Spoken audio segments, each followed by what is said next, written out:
당시에 이제 법무부 장관으로서 이제 네. 검찰정법에 규정된 이제 구체적 사건에 대한 네. 지휘권을 행사하셨는데요. 보통 이제 일반적으로는 이제 그런 부분이 자제되는 것이 맞다라는 것들이 이제 일반적 견해이긴 한데 이 상황적 이해가 필요한 것이 뭐냐면 제가 경험한 검찰은 저는 이제 판사 출신이고 또 변호사 생활도 하고 이래서 뭐 저 내부적으로 뭐 사심 없이 독립적으로 한다는 그런 소명으로 보던 때였는데요. 이 제가 본 검찰은 윤석열 총장에 대해서 아니라고 면전에서 그렇지 않다라고 얘기할 수 있는 사람은 좀 발견하지 못했어요. 네. 당시에 그래 수사지휘권이 행사되었는데 통상의 경우는 역대 검찰총장은 그걸 수용하면서 그냥 물러나죠. 그걸 형성적 효력을 가진다고 독자적인 해석을 하더니 그대로 남아서 여전히 그 수사를 방해한 거죠. 당시에 제가 기억하기로는 이정현 1차장 검사를 기억합니다. 또 정진훈 검사를 기억합니다. 그러고 나서 또 한편으로 나름대로 최선을 다했겠지만 그 이동재 기사 구속영장 그 신문기일에 들어가서 울먹였던 검사를 기억합니다. 그렇지만 또 한편으로 일제히 검찰 내부로부터 공격을 받아서 형사 일부가 위축되면서 결국 공소장은 한동훈이 공범으로 기소가 안 됐잖아요. 공범으로 기소됐으면 훨씬 더 그 제3자를 통한 해학고지하고 공모 관계에 의한 해학고지는 그 심증의 증명의 정도가 다르는데 그 당시 공소장이 그렇게 나올 수밖에 없었던 한계, 그렇게 기소가 됐었더라면 한동훈의 휴대폰은 그대로 남아 있었겠죠. 반환되지 않았겠죠. 그럼 비밀번호도 왜 그때 검찰총장을 비롯한 국가적 관심을 가지고 그걸 풀려고 예상과 집행을 하지 않았는지 여러 가지 이런 상황들이 그 뭐 부족하고 이런 측면에 객관적인 상황들을 보자는 거죠.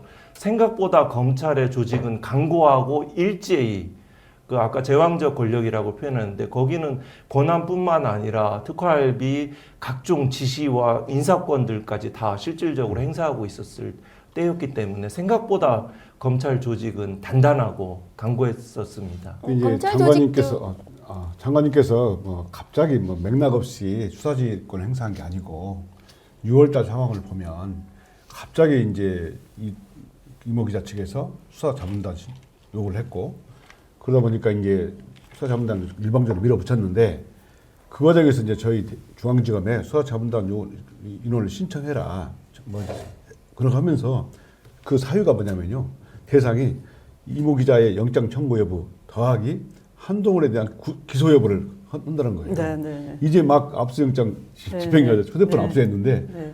수사도 하나도 안 돼 있는 사람을 네, 갖다가 네. 기소 여부를 결정한다는 네, 거예요. 네, 네. 그래서 저희가 이거는 정말 제가 대검에 공개적으로 얘기했습니다. 특임검사 수준의 독립성을 보장해주라.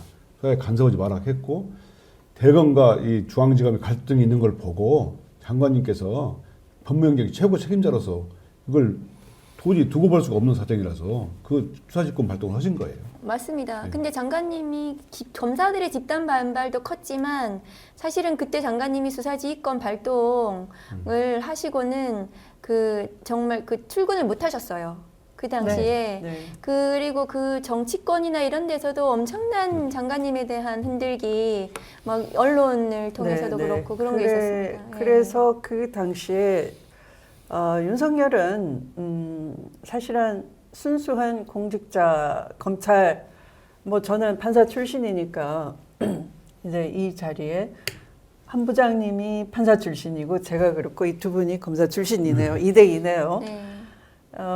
이 법조인 특히 이제 판사들은 여론으로부터 영향을 받지 않겠다. 스스로 자제하고 여론에 노출되는 것도 자제하고 또 여론으로부터의 압력에도 내가 객관적이고 평정심을 유지하겠다라는 자세가 돼 있는 거고요. 또 제가 정치권에 그렇게 정치권이 어떻게 평가할까 그 눈치도 보지 않고 압력을 또 안 느끼려고 또 하고요. 압력을 또 배제하기도 하고 그런 훈련을 계속 거치는 거죠. 심리적으로 또 실제상. 그래서 제가 사실은 정치인이 돼서도 일부러 저는 법사위를 안 갔어요. 왜?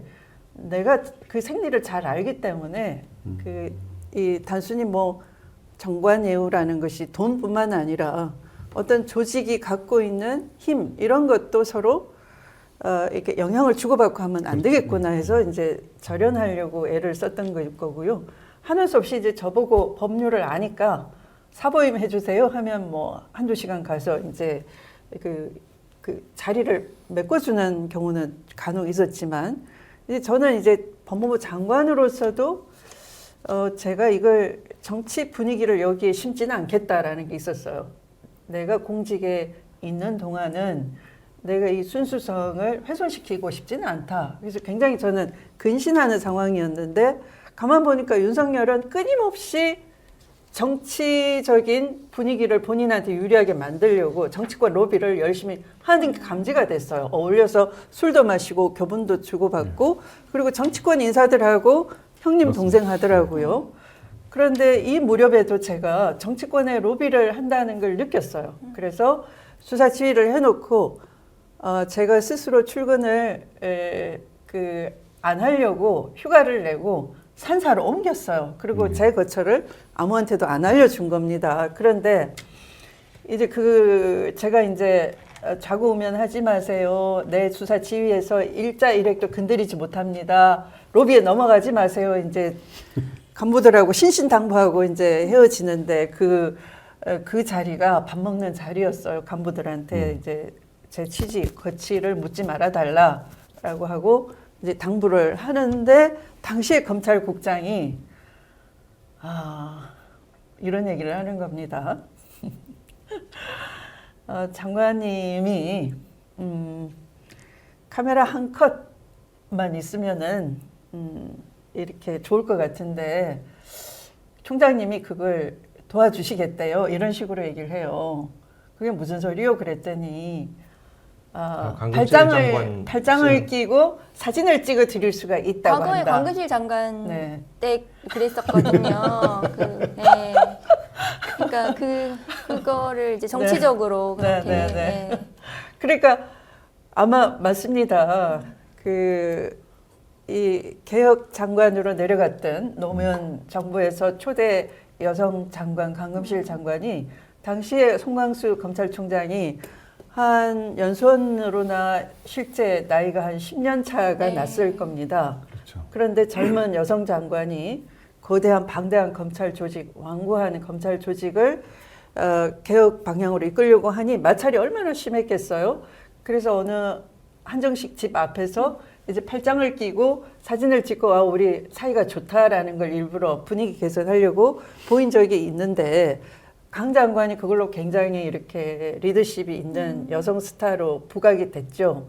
제가 그걸 부러워한다라고 생각했던 것 같아요. 그래서 저에게 던진 미키가 그 모델이 돼줄게, 팔짱을 끼고 사진을 찍어줄게 였어요. 찍어주겠다, 네, 자기가. 네. 그걸 전하길래 제가 어이없어서 웃으면서